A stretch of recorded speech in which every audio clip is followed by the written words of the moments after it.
my dear learners. Welcome to the world of exploration. Welcome to the world of learning. Let's start exploring. Let's start learning. Alright, so नमस्ते, सत श्री अकाल, आदाब, प्रणाम। कैसे हैं आप सब? उम्मीद है, आशा है आप सब चंगे होंगे, बढ़िया होंगे और मुझ पे बहुत बहुत प्यार बरसा रहे होंगे और मैं भी आप पे बहुत बहुत प्यार बरसा रही हूँ. So let's begin our journey. Alright, so we were talking about the grinding poverty, right? We were talking about the exploitation. Now let's move on and let's proceed with unaware of what his name represents. He roams the streets with his friends, an army of barefoot boys who appear like the morning birds and disappear at noon. Why like morning birds? I explained you, because they get up early. They have to, their job demands them to get up early, so they're like morning birds. They come to scrounge, to search amidst the garbage, that if they are able to find any rupee, any coin, or any certain item or object which is like a gold to them, like, right? Then and they it's an army of barefoot boys. Please keep in mind, barefoot boys. I'm emphasizing on this word, on this term, because this term is very important. Barefoot, right? Now, over the months, I have come to recognize each of them. Why aren't you wearing chapels? I asked one. My mother did not bring them down from the shelf, he answered simply. So my mother did not bring them down from the shelf. This was the answer. This was the reply that was given, right? Then if she did, he will throw them off, and if she did, he will definitely throw them off, adds another, who is wearing shoes that do not match. So this is added by another child who is wearing mismatched, who is actually wearing chapels, but they do not match. They are mismatched. They do not match with each other in color. So when I comment on it, he shuffled his feet, and when I comment on it, he tries to basically shuffle his feet, move away his feet, and says nothing. I want shoes, says a third boy who has never owned a pair all his life. I want shoes. This is said by the third boy. This is said by the third boy, that I want shoes. Clear? Remember this. I want shoes, says a third boy who has never owned a pair all his life. So he has never owned a pair all his entire life. He has not worn, he has not owned a pair of shoes. Traveling across the country, I have seen children walking barefoot. So because the author has traveled across the country, and she has seen, she has observed that, you know,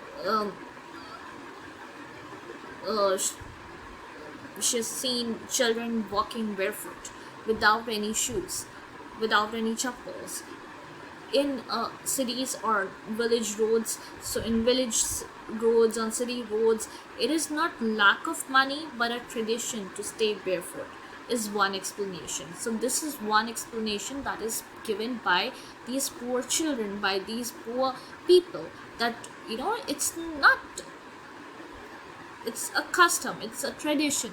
It's not that, it's not the case that we don't we can't possess these shoes or the chapels, but it's just our tradition. It's just the custom, you know, in the cities or in village roads that they're talking about. So I wonder if this is only an excuse to explain away a perpetual state of poverty. So now the author wonders that if this is only an excuse to explain away a perpetual state of poverty, perpetual continuous state of poverty, that is this a kind of an explanation that is given just in order to just satisfy their ego, in order to satisfy their self-esteem, in order to keep their self-esteem high, that it's a kind of a tradition, it's a kind of a custom that they do not own chapels, right? I remember a story a man from UDP once told me. As a young boy, he would get his skill past an old temple where his father was a priest. He would stop briefly at the temple and pray for a pair of shoes. So herein we can see that how the poor people are in dire need of chapels or of footwear, and how a story has been given that how I remember a story a man from UDP from once told me that as a young boy he would go to school past an old temple where his father was a priest, and he would stop briefly at the temple, and he would then he would stop and then he would start praying, saying that Lord or God or God, I just need a pair of shoes. So he would stop over there and he would ask for a pair of shoes, right? 30 years later, I visited his town and the temple, which was now drowned in an air of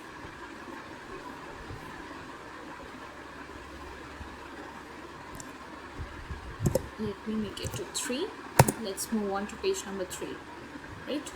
Now, desolation in the backyard. Desolation. In the backyard where lived the new priest, there were red and white plastic chairs. A young boy dressed in a grey uniform, wearing socks and shoes, arrived, panting, and threw his school bag on a folding bed.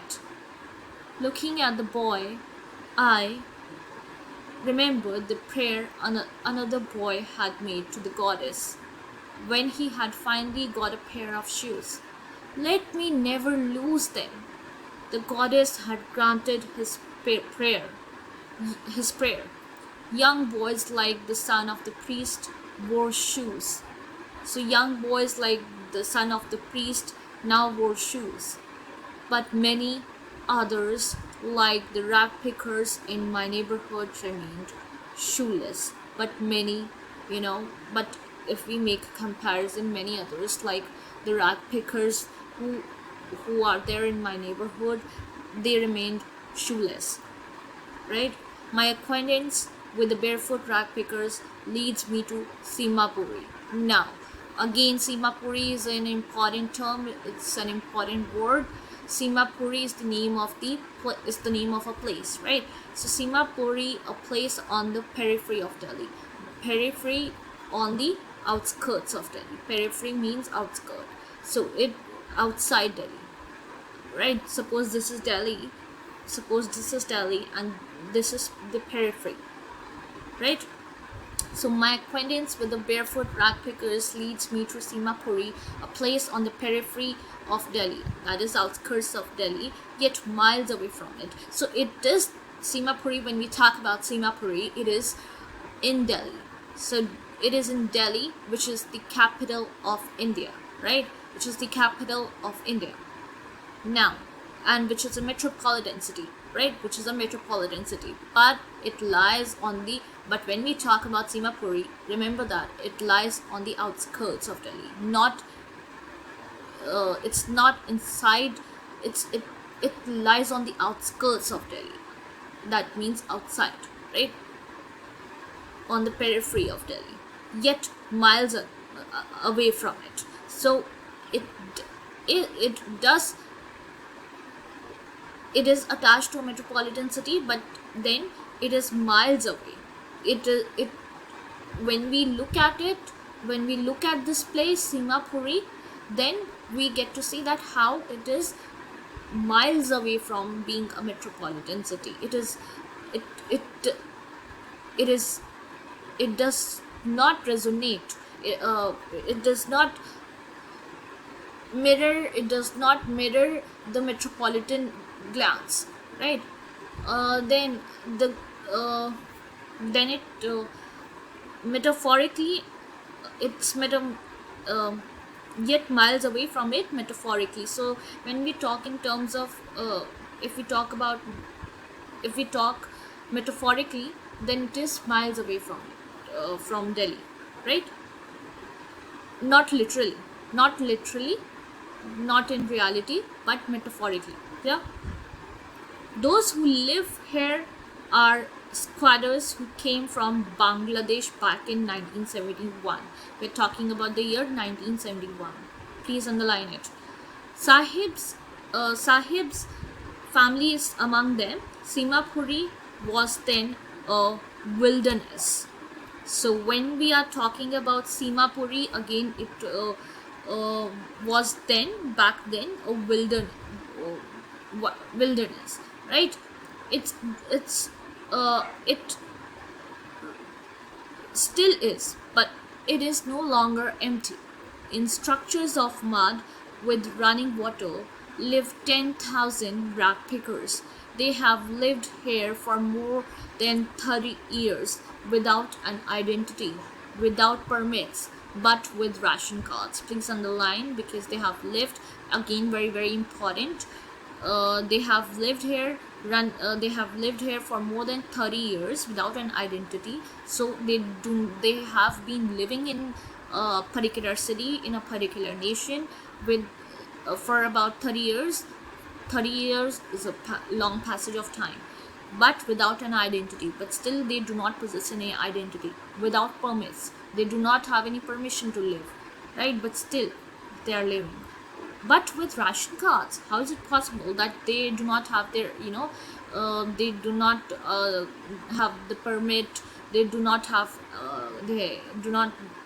the identity, but they do have ration cards, they do possess ration cards? This, herein we are talking about the exploitation. We are talking about the exploitation factor, that how politicians, or the policemen, or the IS officers, or these legal officers, how they they are corrupt, and in order to gain votes, in order to obtain votes from people, from the masses, they tend to be corrupt, they tend to exercise corrupt exercises, right?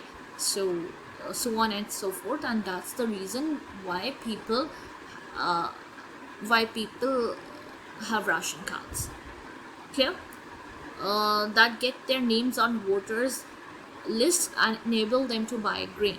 Food is more important for survival than an identity. So for them, food is more important. Obviously food becomes very important. It is a very important component in one's life, in an individual's life. So if we talk about food is more important than an identity. Without permits, but with ration cards that get their names on voters for survival, then food is more important for survival than an identity. If at the end of the day we can feed our families and go to bed without an aching stomach, we would rather live here than in the fields that gave us no grain. So he's talking about the fields that will not give them any sort of grain.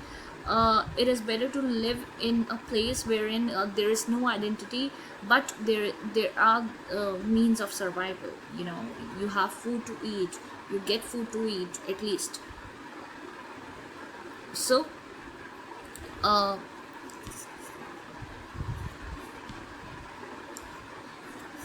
see, a group of women in tattered feet so we would rather live then in the here than in the fields that gave us no grain. Say a group of women in tattered saris. When I asked them why they left their beautiful land of grain fields and rivers, wherever they find food, they pitched their tents that become transit homes. So basically they are like nomads. They're living like nomads, right? Roaming from one place to another, wherein they can find food, shelter, water, all the stuff. Wherever they find food, they pitch their tents that become transit homes. Children grow. Where was I? Children grow up in them, becoming partners in survival, and survival in Singapore means rag picking. So survival, whenever we talk about survival,